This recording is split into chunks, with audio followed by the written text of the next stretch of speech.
विक्रम फडणीस हे नाव 25 वर्षांपासून फॅशन इंडस्ट्रीमध्ये अतिशय आदराने घेतलं जातं. विक्रम फडणीसच्या डोक्यात 2004 पासून एक गोष्ट होती, त्यावर अखेर सिनेमा तयार झाला, हृदयांतर. फॅशन इंडस्ट्रीमध्ये नाविन्याला खूप महत्त्व असतं. तसंच फिल्म इंडस्ट्रीमध्ये नवीन कथेला, नवीन मांडणीला चांगली डिमांड असते. डिझायनर विक्रम दिग्दर्शक होताना त्याचं याच गोष्टींकडे थोडं दुर्लक्ष झालं. गोष्ट नवीन असली, हृदयस्पर्शी असली, त्याचं पॅकेजिंग खूप रिच असलं तरी त्याची मांडणी ही नेहमीच्याच मराठी सिनेमासारखी झाली. मराठी सिनेमामधून अभावानेच दिसणाऱ्या अतिश्रीमंत घरात ही गोष्ट घडते. कितीही संकट येऊ देत, नाती टिकली पाहिजेत, कितीही प्रतिकूल परिस्थिती असू दे, लाईफ सेलिब्रेट करता आलं पाहिजे, हे सांगणारा हा सिनेमा.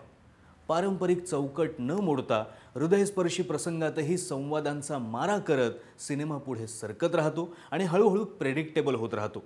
त्या पात्रांमध्ये, त्या परिस्थितीमध्ये गुंतण्यापेक्षा आपण त्यापासून अलिप्त होत जातो.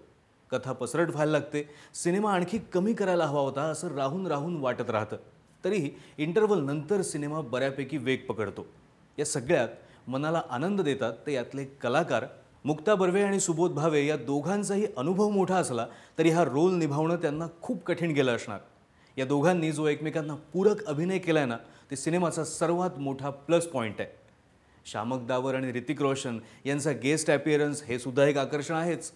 यातल्या ज्या दोन मुली आहेत ना, लहान मुली, त्यांच्याकडून इतकं चांगलं काम करून घेणं, यासाठी दिग्दर्शक विक्रमचं कौतुक करायला पाहिजे. बाकी क्लायमॅक्सला सिनेमा इमोशनल होत जातो, डोळ्यातून पाणी वगैरे येऊ शकतं, एक रुमाल सोबत असू द्या. मराठी सिनेमामधून शक्यतो परफॉर्मन्स चांगलेच असतात, पण त्या बरोबरीने आशयही कडक असायला लागतो.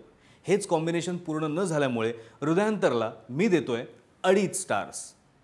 असेच मराठीमधून जर तुम्हाला हिंदी आणि मराठी सिनेमांचे रिव्ह्यूज बघायचे असतील, इंटरव्ह्यूज बघायचे असतील, तर तुम्ही अद्भुत हे चॅनल नक्की सबस्क्राईब करा.